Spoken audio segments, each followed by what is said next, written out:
There you go, Jack. It would tell me that something about invalid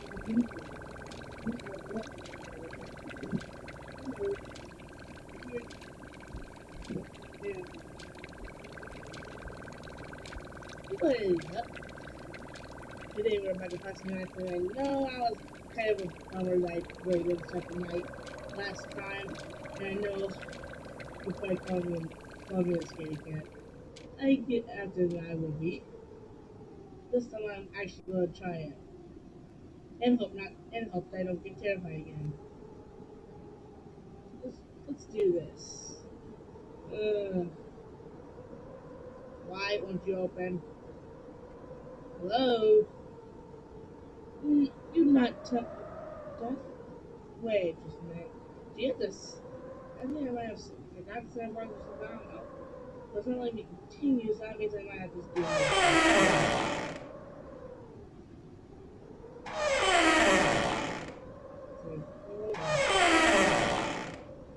Everybody just open both doors.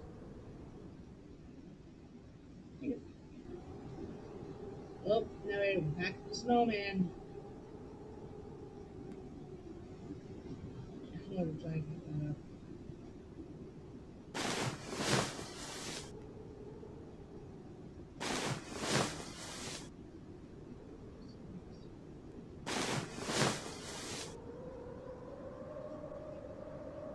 Yeah.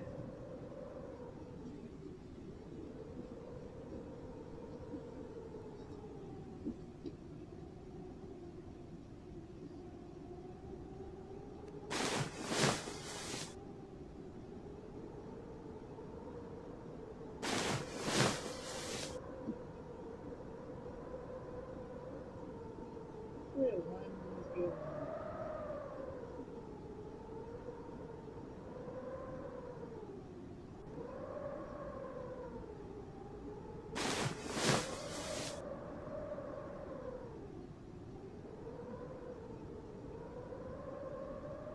why are you so freaking slow?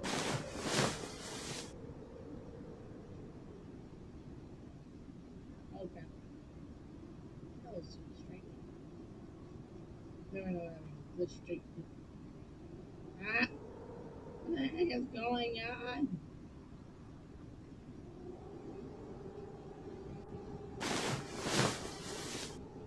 No, I'm looking at come on, faster. You can just go faster until it's time. That's all wrong there. Where's Skip?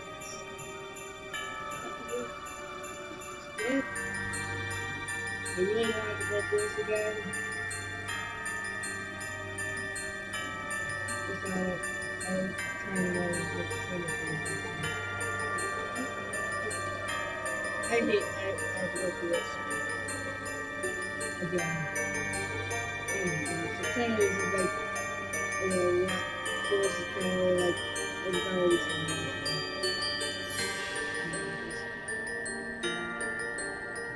Hello?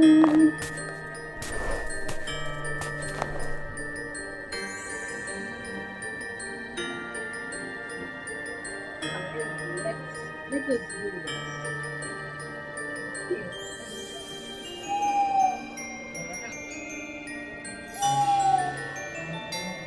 I wasn't I was like, excuse me. Yeah, I think I want to get out of the house now. I'd rather not stay in a house with freaking murder snowmen. I get it, I guess.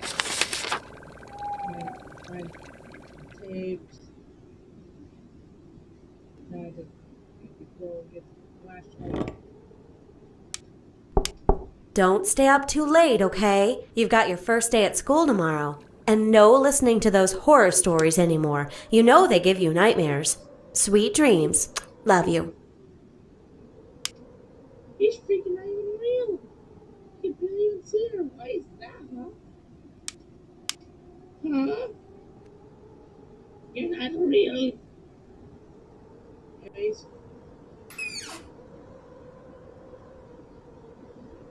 What the? Just shot me across the room like a bullet or something. Hmm.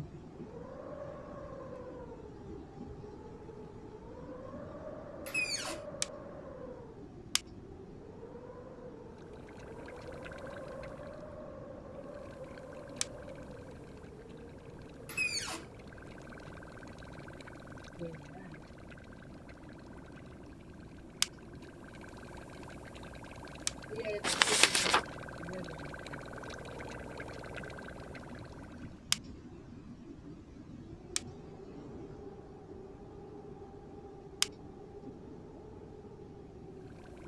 I'm really confused.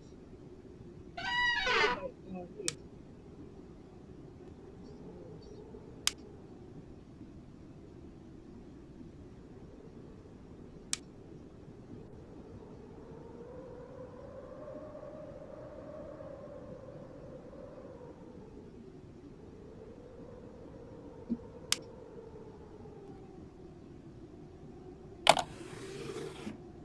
Oh, what about that? Listen, these batteries are not working. Excuse me, Game Bear? What the heck? Can't fix your batteries. Talk to them and what is happening?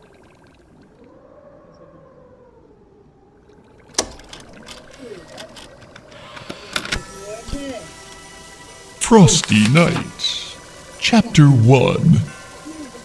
Welcome, children, to a wonderful, magical, yet grisly story that old St. Nicholas never wanted you to know. This story takes us back a long, long time ago, when old Nicholas still had flecks of ginger in his beard. We'll just call him by what everyone today know him as, Santa. We will start from the very beginning, when Santa was still scouring the world for the perfect place to build his workshop. He found none better than the North Pole, where magic seeped readily from the earth. So much magic was there that Santa learned to use the magic in ways he had never dreamt. His body no longer grew old. He could slow time around him to a near complete stop, and as long as he gathered enough magic, he knew he could travel the world in what to us was a single day.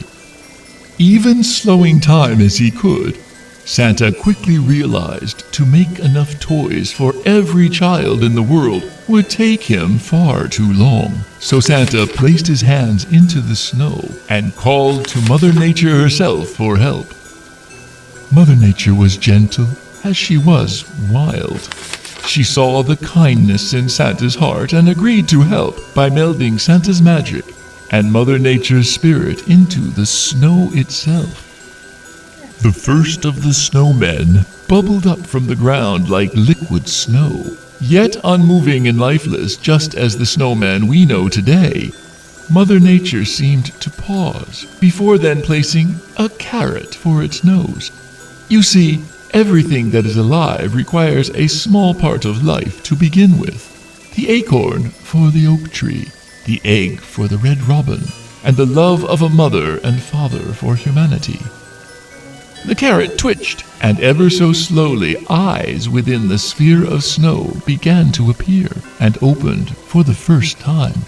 Santa slanted his head to the side in a curious thinking gaze as he took off his scarf and hat and placed it upon the snowman. Taking a step back, he looked again and smiled. The snowman smiled back. As Santa, the father, and Mother Nature as the mother, the snowmen were all too happy to help Santa build his workshop and all the toys for every child in the world.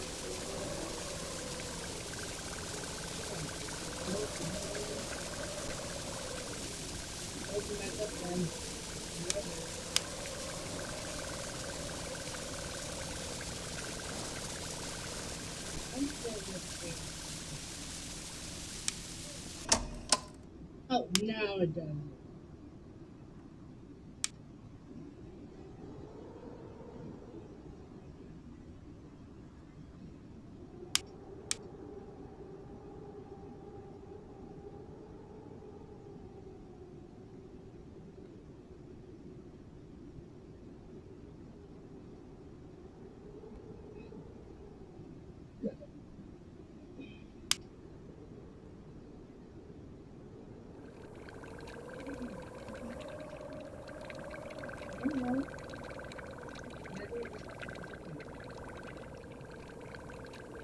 And teleport again. Right.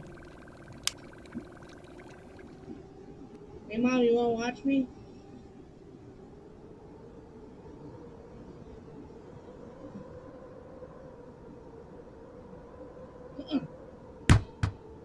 That actually won't let me.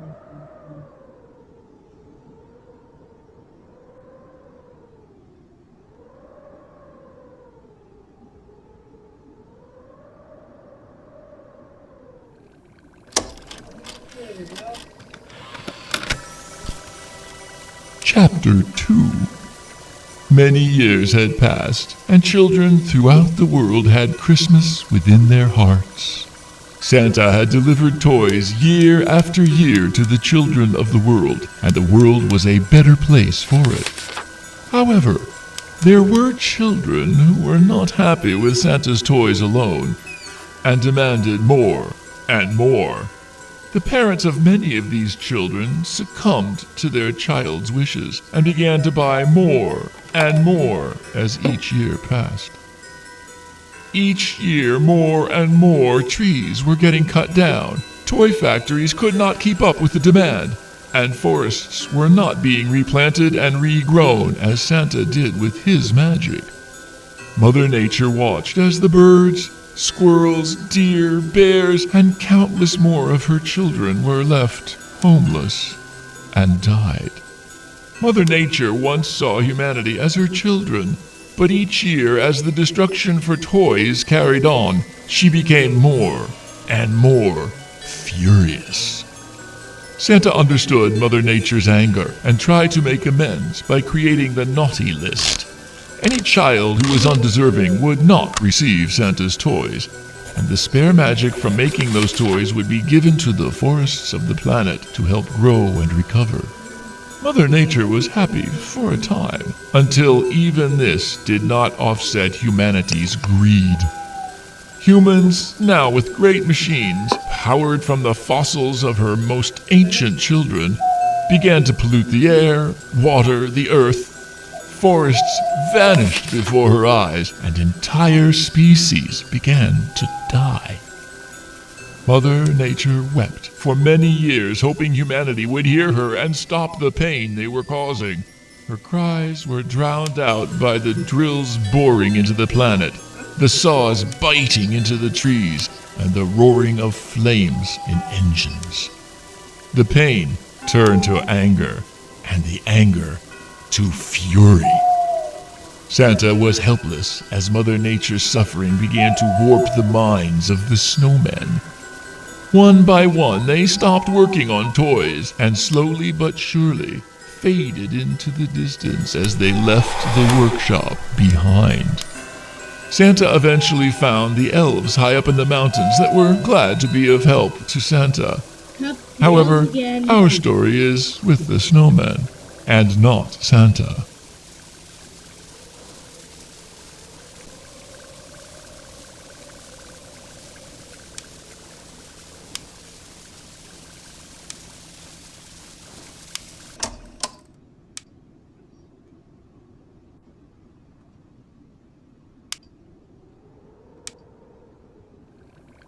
I wonder if playing these that early. Okay, so I didn't work the game yet. We need to go just change the game to our. So technically I could just skip this, but I'd rather get the full minutes. Chapter 3. John had just gotten home from school. He quickly grew excited as he spotted the snowman outside his bedroom window. John's dad often made him surprises, and he quickly ran out to decorate the snowman. John used his favorite scarf and hat and found the shiniest rocks he could for the buttons.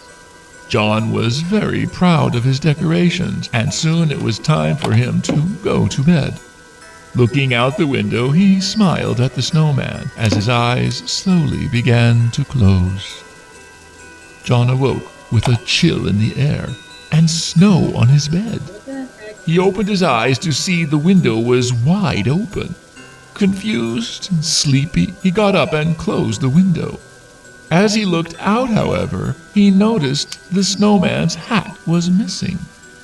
It must have blown off in the wind, he thought. Upon getting back into bed, he found the hat on top of his covers. He stopped and thought for a moment. His mom must have taken it off and put it there for him. After all, he no longer had a hat to wear for school tomorrow, and it was very cold outside in the mornings. The next day, John returned again from school, and a second snowman was right next to the first. He couldn't believe it. His dad had built him a second. He went into the closet and found his box of old worn clothes, hats and scarves, too tattered to wear, but sentimental enough to keep. John decorated the second, and again smiled with pride, as it almost seemed like the snowman smiled back at him. A trick of the imagination. And John thought how cool it would be if snowmen really were alive.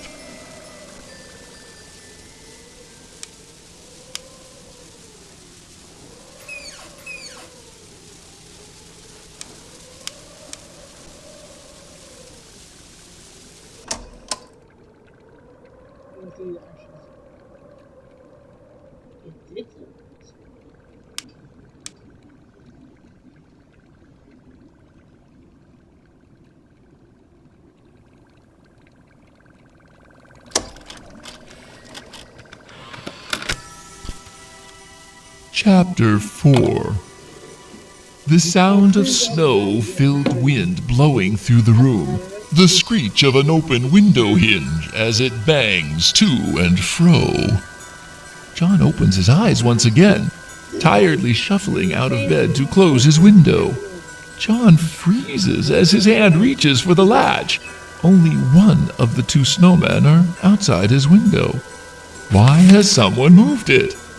John hears a dripping sound coming from his closet. John may only be a child, but he's never been scared of the dark or monsters. He's too clever to believe in fairy tales, so why would monsters be any more real than those? He heads over to the closet, and with a gentle pull, begins to open the door. Yeah, that idea. Tommy. I can't remember his name, but something he did. Why is the paper cloak now piercing his head? Oh, man. That's the new. Now you work.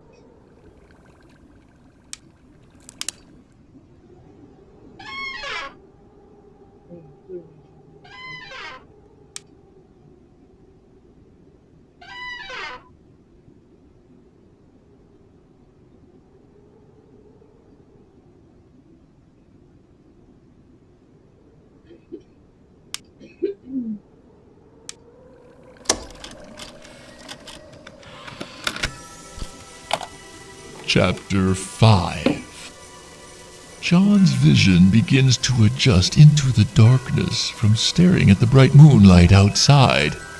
Nothing. His closet is empty besides a few boxes. The dripping sound continues, though, so he steps inside to try and listen to where it's coming from. As he does so, he hears a loud thud near his still open window. John pokes his head out of the closet, and there in front of the window is the snowman that only a minute ago was standing outside.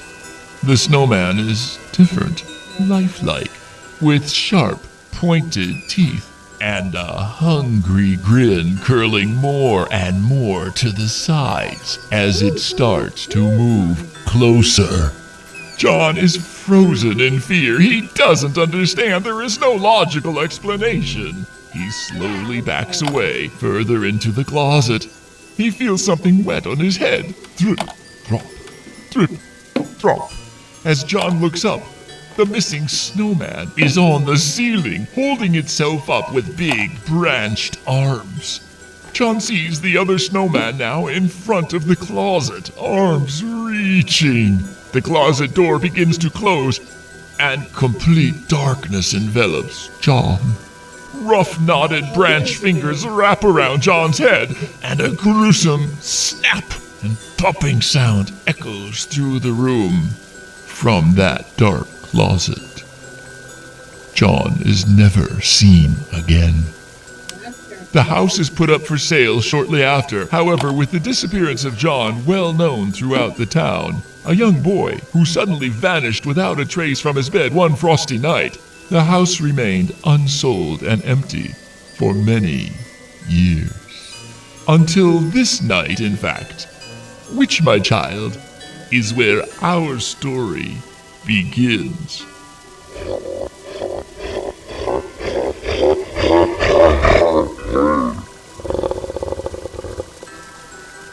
That's not creepy enough. Okay, time started.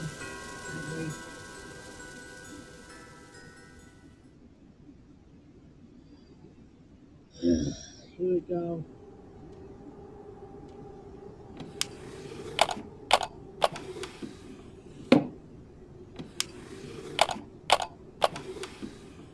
Also puts them in there for you.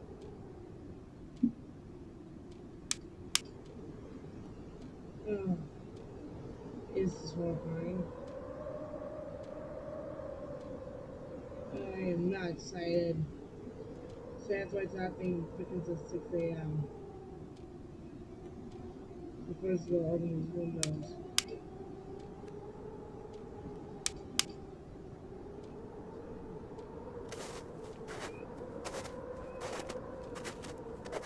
I want meat and cheese. Sorry.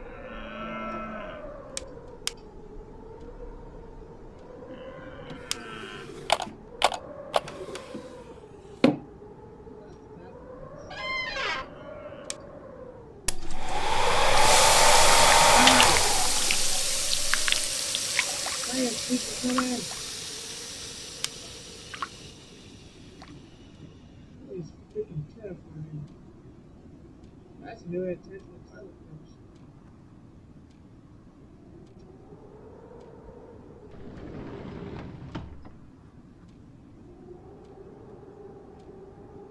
What kind of window?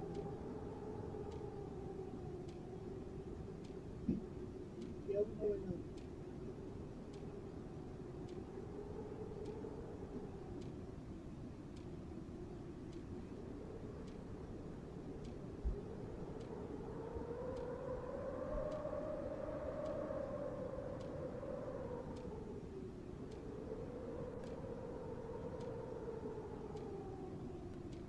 Looking like Finance and Phase 4 or something.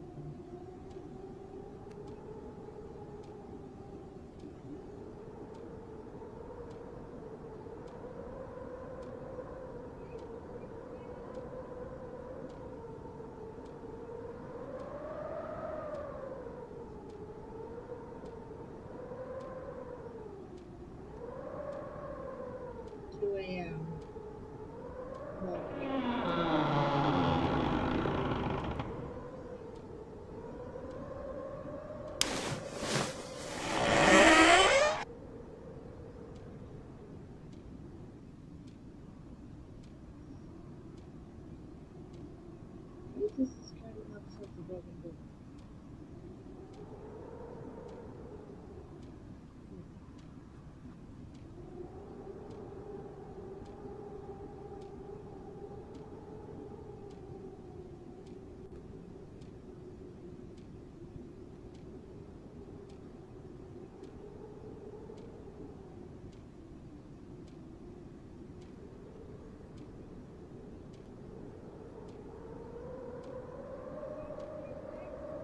Today, we're doing good, we're doing good. 2 more minutes left. We're not left.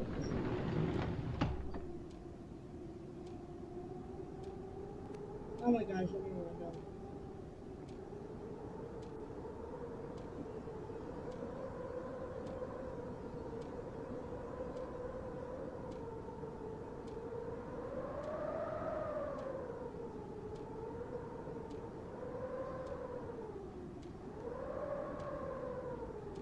again. And then once again, Christmas tree right now, that'll just be out too right now. The freaking snowman.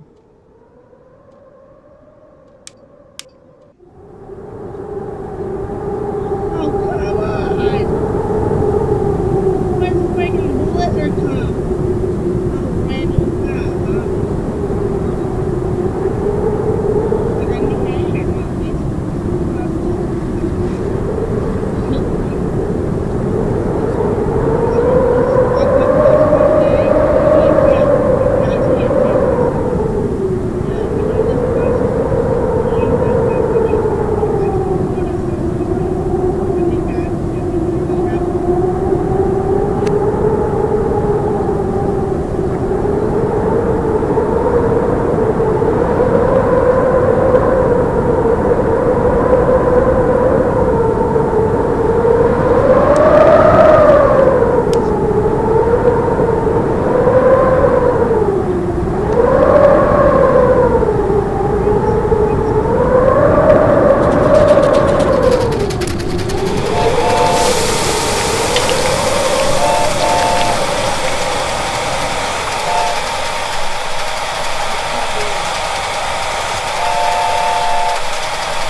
Give me a minute. I'm shaking. Almost done. Yes, I did it!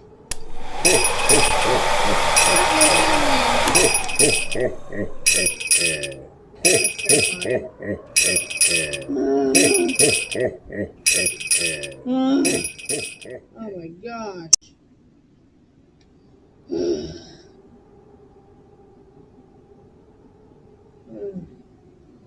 That was terrifying.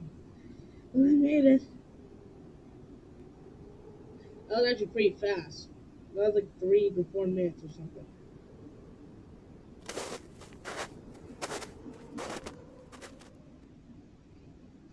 Man, that was terrifying, guys. I would suggest you be like as old as me or something to play this freaking game. Because I'm even freaking terrified. Well, that's all for today, guys. I'll see you guys later. For the next Frosty Nights level 2 / night 2. Wait, how do I save my progress?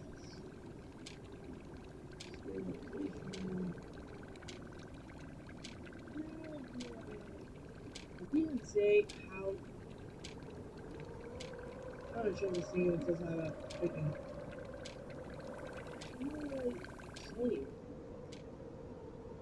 Do I have to restart at night again tomorrow? Anyways, I'm gonna be seeing you guys later. And yeah.